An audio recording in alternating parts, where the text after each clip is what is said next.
aniga ma ihi doqon mana ihi dabaal aan waxba fahmaynin oo aan kala garanaynin waxa saxan iyo midkaan saxnayn mar walba iyagoo been ii sheegaya ayaan aniguna u dhoola caddeeyaa waana ka dhagaystaa waxa keliya oo aan ku faraxsanahay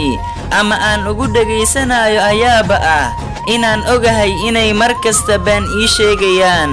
markay iga tagaan kadibna waxaan ka murugoodaa beenta ay ii sheegeen haddii aan ogaan lahaa sida fudud ee aan go'aan ugu qaadan karo ma wanaagsana dadka ku aaminay inaad khiyaantid mana wanaagsana inaad been u sheegtid dadka wax qiyaamay ama beenta u sheegay waxay isku moodaan qofka ay qiyaameen inay ka guulaysteen laakiin adiga waxa qalbiga ka dhaawacday aad khiyaantay qof daacad kuu ahaa oo adiga ku aaminay labadiina yaa waaya doqonka waa kuma qofka dabaalka ah ee la siray